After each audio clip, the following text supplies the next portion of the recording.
Developmental molecular biologist and research consultant John मेडिना बोलते हैं कि हमारी जितनी भी प्रॉब्लम है उनकी मेन जड़ है हमारे दिमाग का सोचने का तरीका। और इन सारी प्रॉब्लम को सॉल्व करने का एक ही तरीका है कि हम हमारे दिमाग के जरूरी रूल्स को जान लें। So that's why he right a book for us जिसका नाम है ब्रेन रूल्स, जो कि न्यूयॉर्क टाइम की बेस्ट सेलर बुक है।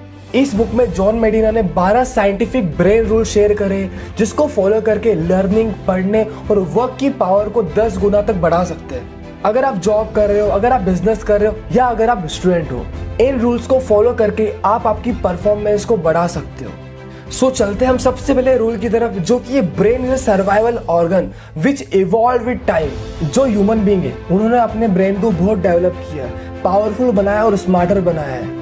और ब्रेन एक रीजन है ह्यूमन के सर्वाइवल का।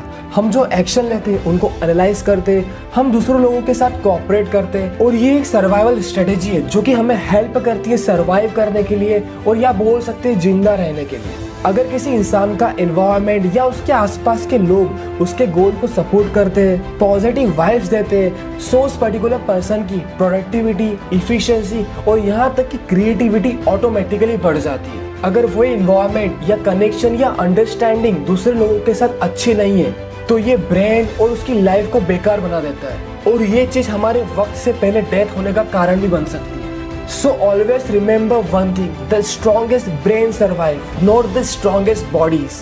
ब्रेन का second rule, exercise boost our brain power. कुछ साइंटिस्ट ने एक स्टडी करी थी जिसमें उन्होंने 2 डिफरेंट टाइप ऑफ पॉपुलेशन ली थी। एक पॉपुलेशन में जितने भी लोग थे वो फिजिकल एक्टिविटीज और हाईली एक्टिव थे, वो एक्सरसाइज करते थे, वो फिजिकल एक्टिविटी में इंडल्ज थे। और जो सेकेंड पॉपुलेशन थी उसमें 0 फिजिकल एक्टिविटी थी। और जब स्टडी का रिजल्ट आया तो ये पाया गया कि जो ग्रुप ए था, जहाँ पे फिजिकल एक्टिविटी को ज्यादा प्रायोरिटी दी गई थी और जहाँ पे जितने भी लोग थे वो फिजिकल एक्टिविटी में इंडल्ज थे, उनका कॉग्निटिव स्कोर ज्यादा था as compare to group B. इससे ये समझ में आया कि जो फिजिकल एक्सरसाइज होती है वो हमारी ह्यूमन बॉडी के लिए तो बेनिफिशियल होती है, लेकिन पैरेलली हमारे ब्रेन के लिए भी बहुत बेनिफिशियल होती है। क्योंकि फिजिकल एक्सरसाइज से आपके सीखने की एबिलिटी, आपके सोचने का तरीका, आपकी वर्क करने की पावर इंक्रीज होती है। जब भी हम फिजिकल एक्सरसाइज करते हैं तो हमारे दिमाग में ब्लड का सर्कुलेशन होता है। वो ब्लड एनर्जी ग्लूकोज की हेल्प से ब्रेन में जो टॉक्सिक सेल्स होते हैं उनको खत्म करती है, जिससे हमारे दिमाग में O2 का लेवल बढ़ता है, जिससे हम अच्छा फील करते हैं, हमारी क्रिएटिविटी, हमारी मेंटल शार्पनेस इंक्रीज होती है। सो आप कोशिश करिए कि आप अपने आप को फिजिकल एक्टिविटी में इंडल्ज करें।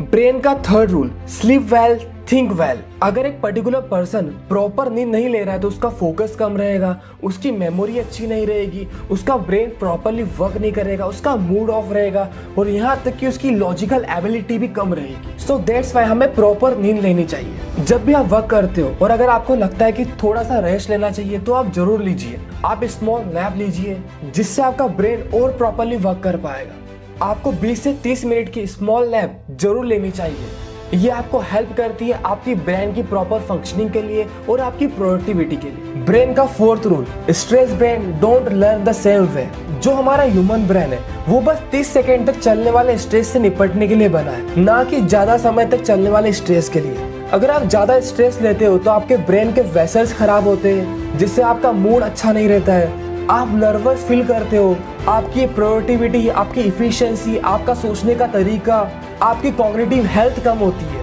और यहाँ तक कि हार्ट अटैक के रेट भी बढ़ जाते हैं। ज्यादा स्ट्रेस लेने से कॉर्टिसोल का लेवल बढ़ता है और कॉर्टिसोल के लेवल बढ़ने के कारण हिप्पोकैम्पस में सेल डैमेज होने लग जाते हैं और इससे हमारे सोचने का तरीका, हमारी ब्रेन की फंक्शनैलिटी, हमारी प्रोडक्टिविटी, इफिशिएंसी डिक्रीज होने लग जाती है। सो दैट्स वाई ज्यादा स्ट्रेस लेना छोड़ो।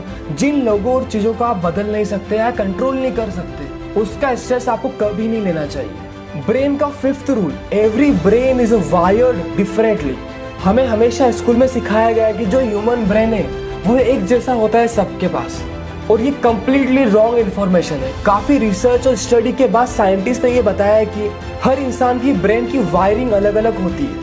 हम हमारे ब्रेन को डेवलप तो कर सकते हैं पर हमारा ब्रेन किसी और के ब्रेन जैसा सेम कभी नहीं हो सकता। यहाँ तक कि 2 जुड़वा बच्चों का भी ब्रेन कभी सेम नहीं होता है। लेकिन जो हमारा एजुकेशन सिस्टम है वो हमारे ह्यूमन ब्रेन की इंटेलिजेंस को मार्क्स, परसेंटेज, टेस्ट से जज करते हैं, जो कि कंप्लीटली रॉन्ग है। Rule number 6, we don't pay attention to boring thing. हमारा ब्रेन इस तरीके से वर्क करता है कि हम कभी भी बोरिंग चीज़ों पे ध्यान नहीं देते।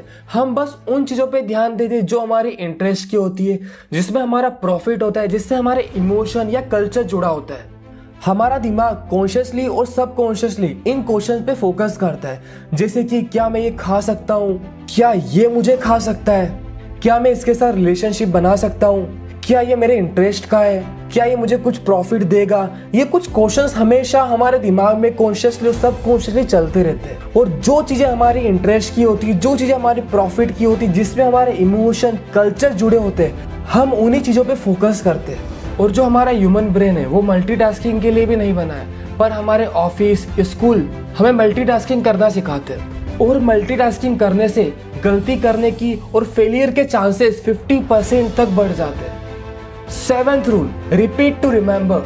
जो हमारा ब्रेन है वो इंपॉर्टेंट इंफॉर्मेशन को स्टोर करके रखता है। बाकी की जो इंफॉर्मेशन उसे इंपॉर्टेंट नहीं लगती और अनइम्पॉर्टेंट होती है, उसे शॉर्ट टर्म मेमोरी इरेज करना शुरू कर देती है। तभी हमें visions, goal, to do list, reminders हमारे ब्रेन को याद दिलाने चाहिए, जिससे उसको समझ में आए कि ये इंपॉर्टेंट इंफॉर्मेशन है और ये जरूरी है। 8th rule, our senses work together so it's very important to stimulate them. हमें सब चीज़ों के पीछे कुछ ना कुछ इन्फॉर्मेशन हमारे सेंसेस के थ्रू मिलती है। जैसे कि आप कहीं पे गए तो वहाँ पे किसी पर्टिकुलर चीज़ की आपको स्मेल से आप इंटरेक्ट हुए होंगे, तो आपको पता हो कि वहाँ पे ये पर्टिकुलर स्मेल आती है, इस तरीके की फ्रेगनेंस आती है। ये इन्फॉर्मेशन आपको सेंसेस के थ्रू मिली। अगर आपको कुछ भी इन्फॉर्मेशन याद करनी हो, रिमाइंड करनी है, तो आप उसको स्मेल से जोड़ सकते हो, उसको विजुअल कैरेक्टर से जोड़ सकते हो, जिससे आपकी याद करने की कैपेबिलिटी और इन्फॉर्मेशन को स्टोर करने की कैपेबिलिटी बढ़ जाएगी। 9th rule, vision Trump's all the other senses.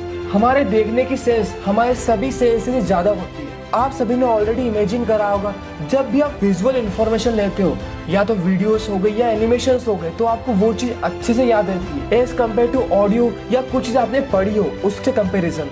Example के तौर पे आपने किसी पर्टिकुलर ग्रेट पर्सनालिटी की बायोग्राफी पढ़ी और वहीं दूसरी तरफ आपने मूवी देखी, तो आपको मूवी के सीन अच्छे से याद रहेंगे एज कम्पेयर टू जो आपने पढ़ा है। So that's why visual play very important role और हमें विजुअल ज्यादा टाइम तक याद रहते हैं। 10th, music can make our brain smarter. Music सुनना या कंपोज करना हमारे ब्रेन को स्मार्ट बना सकता है।